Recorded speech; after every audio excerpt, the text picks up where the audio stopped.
As a group, we're together in mission.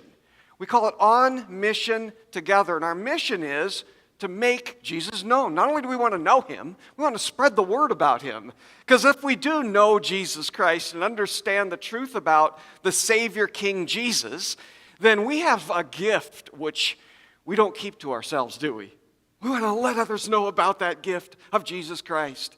And so at the branch, we've been placed here by God, I like to believe. We're here on mission to make Jesus known. We say we're trying to make him known at the branch. We're trying to make him known to the increasing number of people in our community. That's the East Vancouver and Camas community that are uninformed. We say underinformed. Others might be under. I was underinformed when I came to know Jesus as my true Savior, or misinformed. There's so many people that are misinformed about Jesus today in our world. And so it's part of our privilege to know Jesus and therefore to make him known. You know, to go and make disciples, Jesus said. That's the call of the church. It's our marching orders. And so it's exciting to be part of a community that's doing that. Thank you if you've become part of the branch community.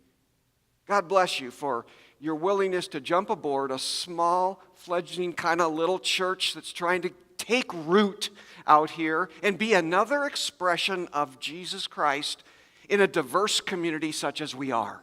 You're doing that, and we thank you. Those of you that are newer to us, thank you for being part, even today, and for returning, and for praying for this church, and for me, please, I need your prayers, and for others in the branch as you come to know them. And on our cards, people put down their prayer requests, and if you'd like to pray for those prayer requests, you have to let us know, and then we'll send you them by email. And you can be praying for other people that are requesting prayers every single week. We could use more prayer warriors, we like to say sometimes, but people that are willing to pray for other people. So I just would invite you to do that if you'd care to. So anyway, we're ready for our learning time. We're going to introduce that again with a short video, so watch this video.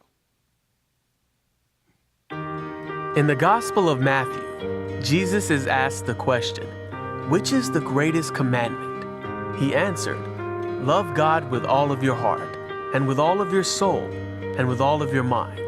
And the second is like it, love your neighbor as yourself." And then again, at the Last Supper, he says the same thing, but with a twist. "A new commandment I give to you, that you love one another. Just as I have loved you, you also are to love one another. By this all people will know that you are my disciples." This time, Jesus replaced your neighbor with one another. This new love that Christ commands of us goes much deeper than the Old Testament commandment he was quoting in Matthew. The people we have been commanded to love has expanded beyond our neighborhoods to include, well, everyone. And this includes people who might make this commandment a bit difficult, like that confrontational coworker who just seems impossible to get along with, or your in-laws who've never treated you like a part of the family. Or maybe the person you just met, who you don't even know and really need some help. You see, Jesus knew his physical time on earth was nearing an end. So in this new take on the old commandment, Jesus also made another change. The words "as yourself" became "as I have loved you." Wow, that's a tough act to follow. Christ's sacrificial life provides a clear and concrete example of real and true love. And he put this love on display on a daily basis with his disciples. He was patient with them, speaking kindly and showing great concern for their welfare. He instructed, counseled, and comforted them, prayed with them and for them. He admonished them for wrongdoing, and yet compassionately bore with their failings. And most of all, he gave his life, dying so that they and we might live. According to Jesus, this is how others will know that you are one of his followers, not because you have a shirt or a bumper sticker that says so, not because we announce it from a stage or a blog or a status update, but because they look at you, at how you live, the things you do and say, and they see Jesus. They see love. Godly love will turn heads. That's what Jesus is talking about.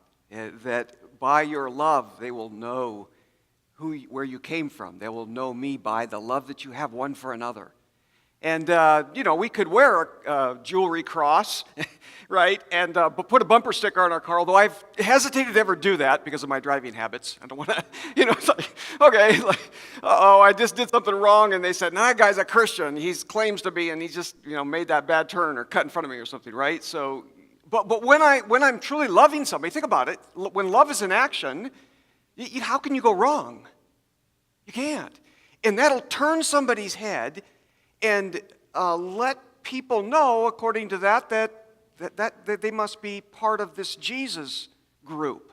Because Jesus is a person who loves. And as we love each other, as Jesus loved us, that's like an advertising campaign out here in the world. So as a small church, as a new church, we're advertising. Yes, we do. And a number of you are here because we sent a direct mail card to you in the mail, and you started to come, and so that's great. That works too. But you wouldn't stay if you didn't see us loving each other. And so that really does matter. Jesus prayed for it. In fact, he prayed that the world would believe based on the fact that his people, his followers, would have unity or oneness together. And that's just another way of describing this. Loving each other will point people to Jesus as we love each other. It's very important, but there's something even more personal about what we're calling godly love. When we talk about this particular series we're in now, there's something even more important about that. Let me bring it up through the way of a recent occurrence about 3 weeks ago. In fact, my youngest son, Johnny, who's now 18, and I were standing in our driveway, and we were looking at a broken down car that had its timing belt broke. And so we were looking at that car, and we were saying to ourselves, can we fix it? And of course, my 18-year-old says, we got this, Dad. And Dad's looking at this. Now, I'm over 3, times that 18, older than he is. And I've had my share or number of broken vehicles before, right? And we're looking at that, and we're determining, okay, that with the parts list that the professionals gave us at the auto shop, there was more than just taking a couple bolts off, slapping a new timing belt in there. This was an involved process that they spec'd out at about 5 hours, which Johnny said, well, it'll only take us about 10, Dad.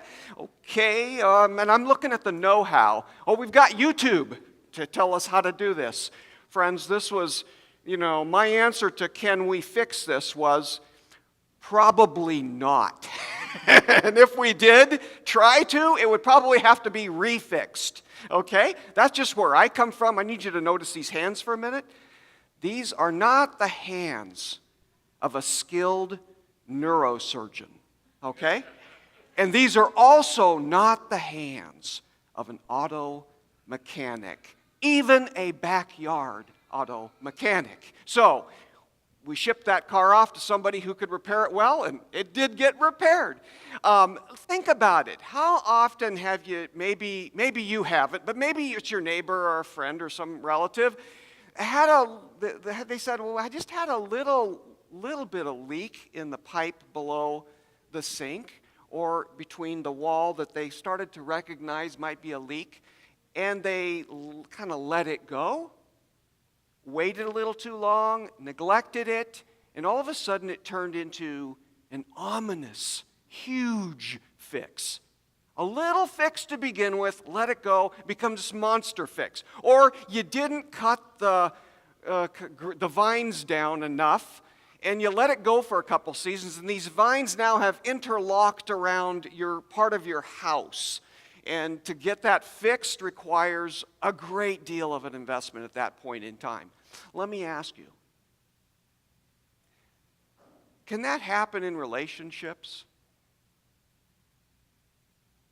Where you get to the point where you're asking the question, can we fix this? because what might have at one point been just a little bit of a break, a little bit of a problem, we neglected it, and over time, it got to be this problem that I'm not sure we're capable of fixing this relationship. Now, there's different kinds of relationships, okay? It might be a relationship with a spouse.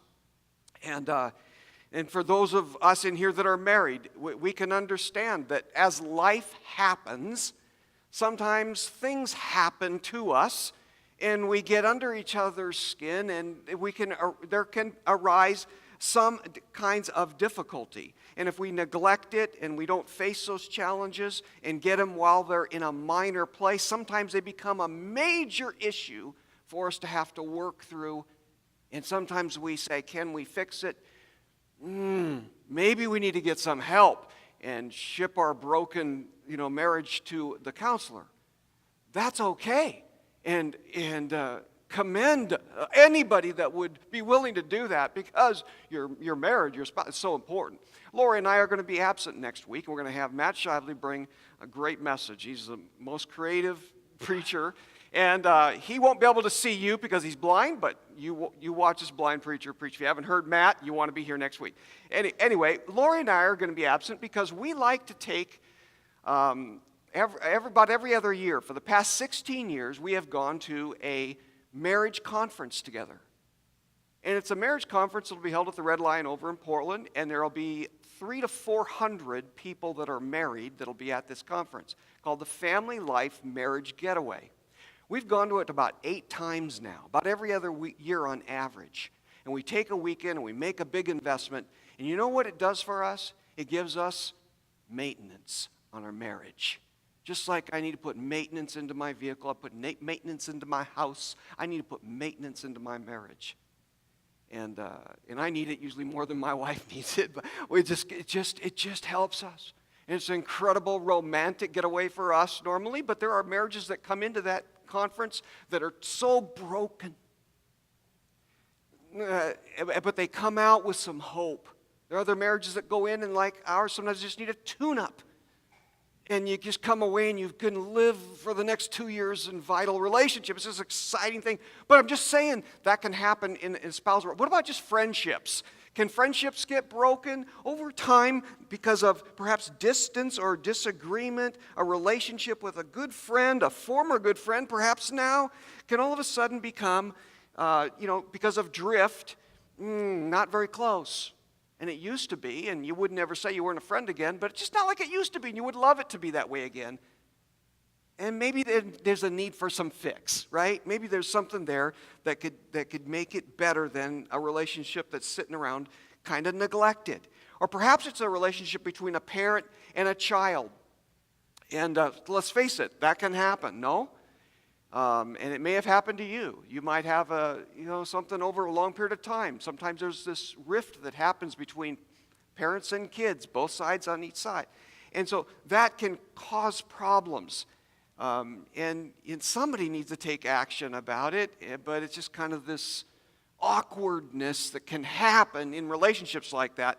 Perhaps it's with a neighbor, and you just don't have a good neighbor fence between your properties, and that represents some things, right? Or it could be a coworker that's on the team in your work environment, or it could be your boss. And what relationship might it be that could be in need right now of some rescue, some fix? There's some brokenness to it. There's some staleness to it, in the very least. There's some strain or stress about it. Wouldn't it be great to get that back to running smoothly and humming like we want that engine to if it's broken?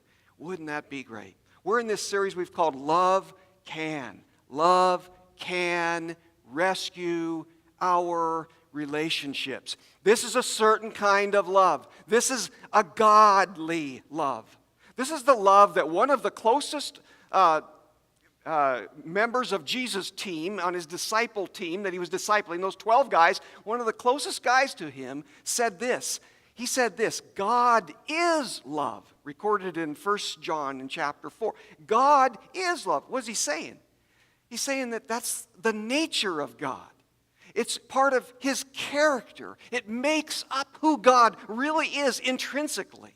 He's a God of love, and that love has been extended to us. In fact, it says in that very same chapter that the very source of what we know about love comes from God. Love comes from God. We talked a little bit about that last week. That any kind of love that we've received, felt, understood, that was this good, godly-based kind of love has come from God.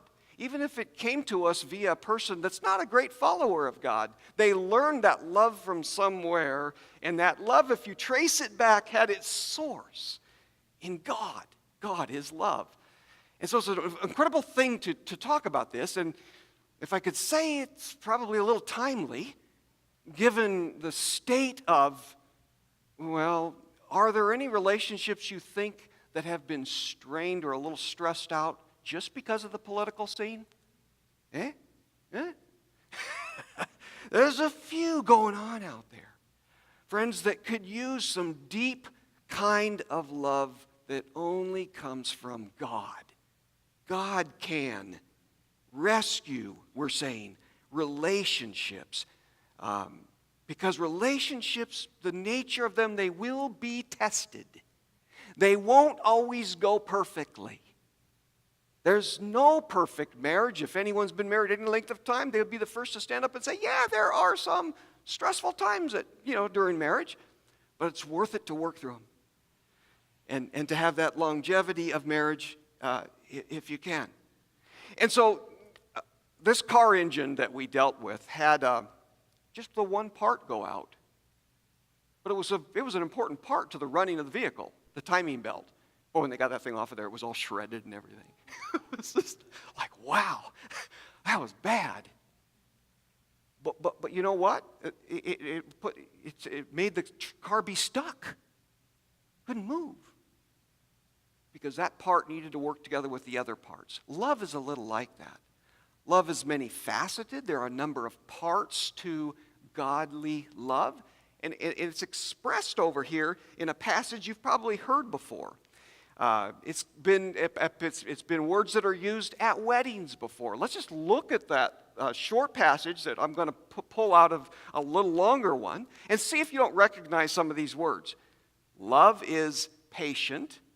Love is kind. It does not envy. It does not boast. It is not proud. It does not dishonor others. It is not self-seeking. It is not easily angered. It keeps no record of wrongs. Now, just show of hands, how many of you ever heard those words before at a wedding?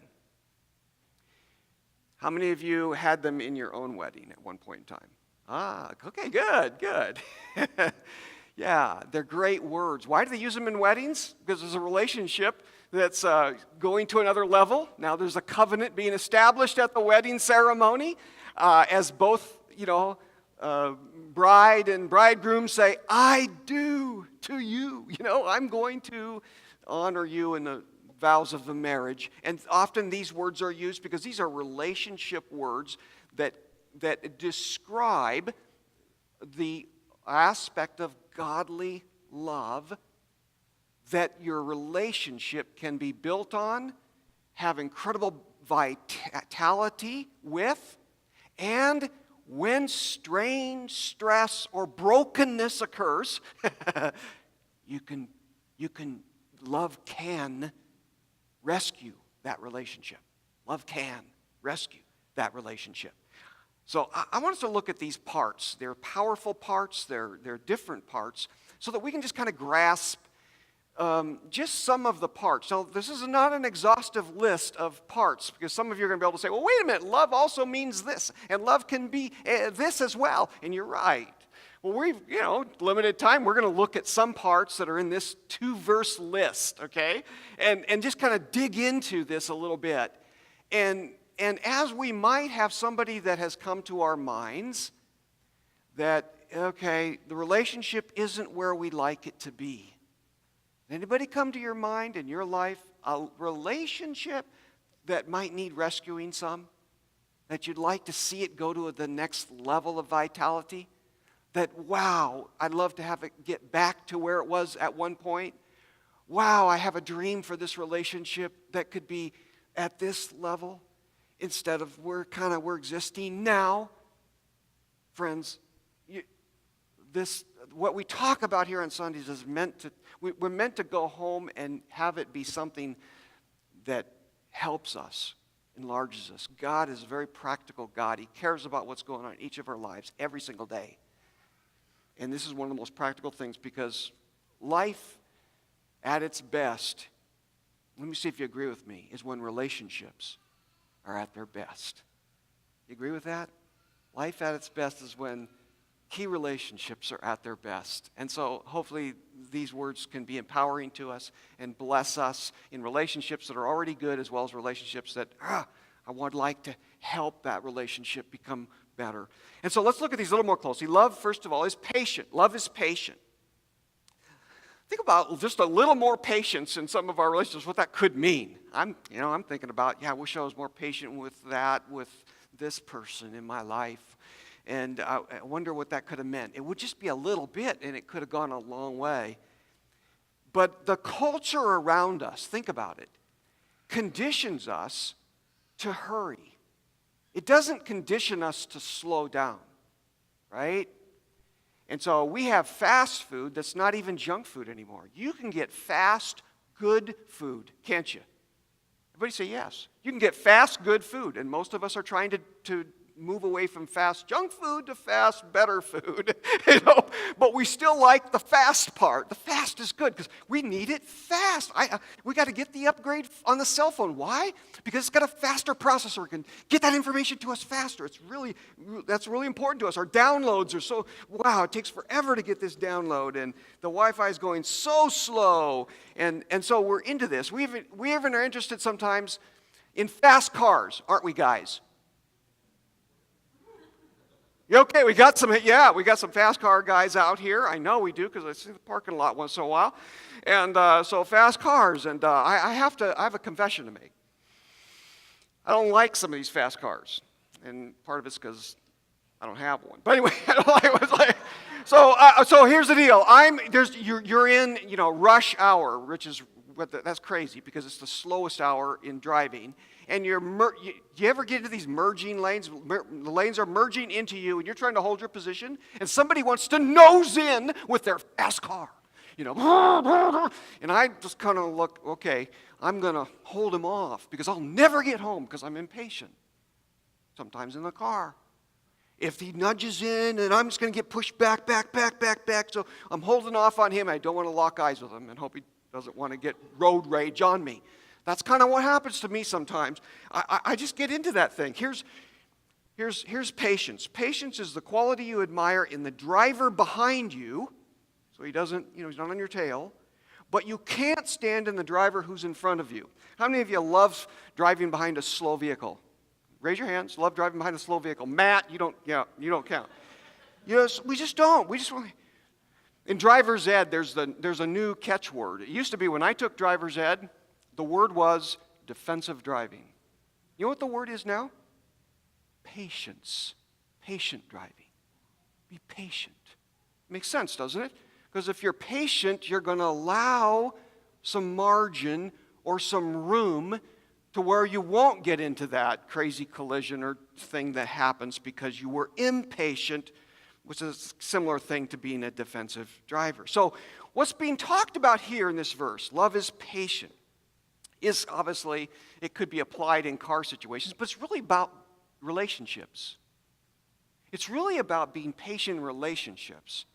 Now think about it, if I could give you this idea about what this word could mean in a practical way for our lives. Patience here might be best applied to mean create margin in your heart for the faults of others. Patience is about long-suffering or not quick to blow up, not quick to anger, not quick to get fuming. Slow that down. And in a practical way, we get angry when somebody does something wrong to us, usually, in a relationship. and we are impatient with them because they just don't get it. And so patience is creating margin. Okay, I got some margin. I know you're not perfect. I'm not perfect, and I can give you some room. Patient with people. That's what love is. That's being loving. Good relationships offer that one to another. It's kind of cool, isn't it? Kind of a neat way to think about it, in my mind anyway. And then I can cross over and try to apply it to the guy in the other car that's trying to, get me, right? So just kind of hold that in. Now, Jesus said, you're to love one another as I have loved you. And as the video had said, we've got an example now that Jesus calls us to consider, so that not just instruction, be patient or love one another by being patient, we also have example from Jesus. Now consider this example. Not only did Jesus tell us, he showed us. The disciples at one point had forgotten to bring bread, except for one loaf, which they'd had with them. And Jesus said, be careful, and he said, watch out for the yeast of the Pharisees and that of Herod. Okay? And so they discussed that with one another, and they said, well, why is he saying that? Because we don't have any bread. But Jesus was aware of this discussion. And then he asked them, and I want you to kind of see, Jesus was like, okay, guys, you're not getting this. What's going on? But I want you to see what he does here. Jesus is very patient, and his patience is exhibited with the guys in all the questions he asks. Because he could have just come down on them pretty fast. He says, why are you talking about having no bread? Do you still not see or understand? Are your hearts hardened? Do your eyes fail to see and your ears fail to hear? Don't you remember? These are all in a row. When I broke the 5 loaves for the 5,000, how many baskets full of pieces did you pick up? And they replied, 12. And when I broke the 7 loaves for the 4,000, how many basketfuls of pieces did you pick up? And they answered, 7. And he said to them, do you still not understand? Now, Jesus had shown his stuff. He'd shown that you just have one, and they hadn't got this idea yet. But he was patient. Asked 8 questions. Friends, when I get impatient, I don't ask any questions. I just command. It's like, do this. Get this. But the guys received that from Jesus. And they learned how to love one another as Jesus had loved them. I love that stuff. And we too can take that lesson from Jesus just as he showed it and demonstrated it to the guys. So patience. He has this great patience with the development of his recruits. They were a little slow on the uptake. We could be too, But so Jesus gives us that. Let's look at another part of this incredible power of love, godly love. And that is that love is kind. Love is patient, but love is also kind. A travel agent looked up from his desk one day to see this older lady and an older gentleman peering in the shop window at the posters showing the glamorous destinations around the world. And the agent had had a good week. He'd made it big that week. And this, he saw this as a dejected couple looking at the window. It gave him this rare feeling of kindness or generosity, we might say. And so he called him into the shop and he said, I know that you're on probably a pension. You could never hope to have an exotic vacation like some of these. So guess what? He just wanted to honor and respect and just do something kind for this older generation couple. So I'm going to send you on a fabulous resort vacation at my expense, and I won't take no for an answer. Okay, whoa. So he took them inside, had a secretary write up 2 flight tickets, and booked a room at a 5-star hotel at this exotic resort. And as could be expected, they accepted it, of course, and we're on their way. And about a month later, the little lady came back into the shop, and he asked, how did you like your getaway? And he asked eagerly to find out what blessing they had had, because he was so, glad to be able to extend a kind generosity like that. And the flight was amazing, she said, and the room was lovely. And I just wanted to come and thank you. But one thing puzzled me. Who was that old guy I had to share the room with? Kindness. Oh, kindness can be so cool when you receive it. In the context of this passage, kindness often comes because somebody's hurting, somebody's struggling, and it's accompanied by compassion to help somebody, to extend kindness, to reach out to them and do something for them that you might not ever get something done back. Here's the struggle with kindness, I would suggest. It happens in my life. I'm okay to be kind, which means to get out there first, to try to get out there and act and do something that's kind. But sometimes I like to see a reciprocal action back. You ever get that a little bit in your heart? Like, I'm going to extend kindness, and I'm going to do something, and I'm going to reach out, But it's nice when you get kindness back, right? And sometimes when we get into that little routine, we start keeping score. Kind of get it? I'm doing all this, and I feel like I'm having the one, and then if there's not any kindness coming back that benefits us, we can even get resentful and bitter if we're not careful. So kindness is this kind of love that goes first and it goes beyond, and it doesn't require reciprocal action, that I have to get kindness back. That's a kind of love, friends, that's being talked about here. It's about relationship. Love is kind. And so it doesn't expect that it has to get back. So when we keep score, even when we win, the relationship loses. Jesus was kind to all the people that hurt. The Bible over and over expresses compassion, and he's compassionate. Here's one right here. Jesus was filled with compassion, reached out his hand and touched this man who had leprosy. And he was healed.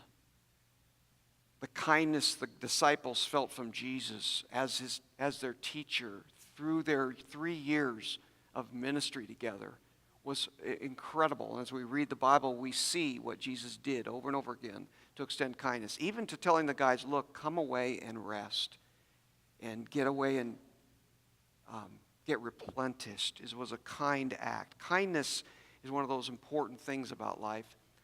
Do you know somebody in your life that you have a strained relationship with, perhaps, that a little kindness could go a long way to turning their heads? Wow, you do that for me? I've kind of felt like we've been, under each other's skin a little. Amazing what a kind act can do toward a relationship that's struggling. Let's look at the next one. I'm going to pull some together here in our last two parts of love we're talking about. Love does not envy. It does not boast. It is not proud. It does not dishonor others. It is not self-seeking. Let me package those together. It's looking at it from the negative angle, right?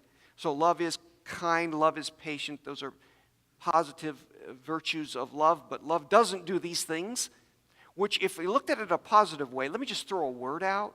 Love is humble. Humble. It's seeing myself rightly.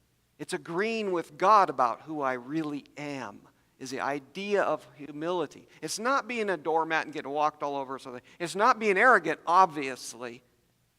It's this idea of humility, of seeing the other person as very important in life's scheme, not just me.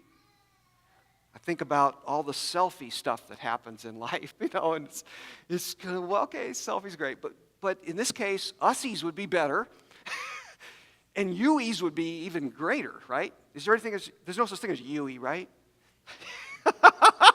That's a U-turn. It's like, those are the UE, but get the idea here? One of the most basic principles about healthy relationships is to be other-focused. Love is other-focused. if you look at it that way. Love is other-focused. It's not focused on me. It's not self-serving. It's not self-seeking. It's not proud. It doesn't boast. It gets out of self. It's not into self. It's not about me.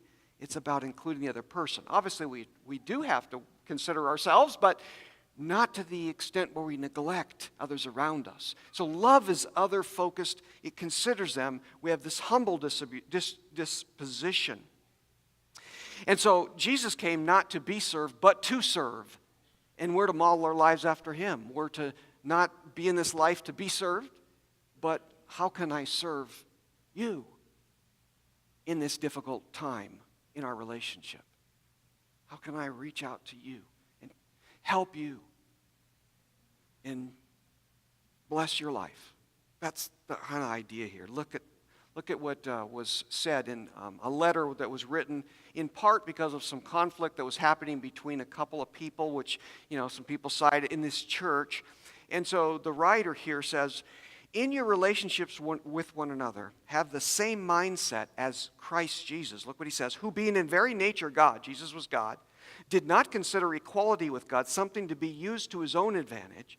Rather, he made himself nothing by taking the very nature of a servant, being made in human likeness, and being found in appearance as a man, he humbled himself by becoming obedient to death, even death on a cross.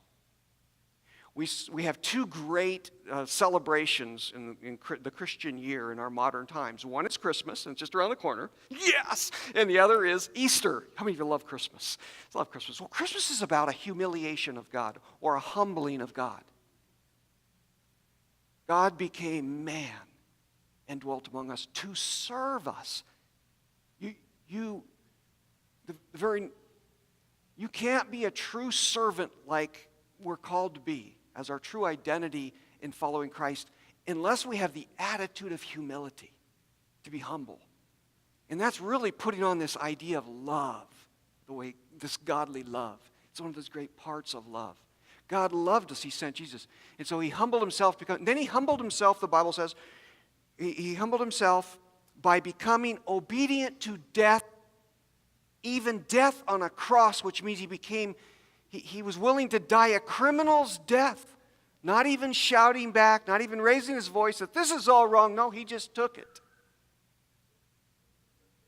Because God so loved the world, he gave his one and only Son through the humbleness of becoming a human being and serving humans like us, and then dying on the cross, Christmas and Easter. Let's look at the last one. It is not easily angered. Love is not easily angered. It keeps no record of wrong. Could I say it this way? Love forgives. Love is a forgiving attitude. Love forgives. This is perhaps the greatest one here and the most difficult one to do. The most difficult kind of loving, perhaps, is forgiving. Healthy relationships are not those that are absent of conflict. Can I get an amen? If you've got a healthy relationship, can you say amen that your relationship is absent of conflict? It's not. You have conflict. We do. We all do. Any relationship will. It doesn't mean it's not healthy. Healthy relationships are those that learn how to work through conflict, and it's a matter sometimes of saying, forgive me. I'm sorry. Friends, I just had to do this yesterday with my wife. I did something bad and, just didn't say things right, and it came out wrong. And I had to go to her and say, I am sorry. And you know what? She has the love of God in her, and she forgave me. Now that, in our relationship, will happen from time to time. And you know what? It's a healthy thing that we're going to mess with each other, we're going to do something wrong to each other, and then we have to say, I blew it, I'm sorry. Will you forgive me? And Lori's incredible about that.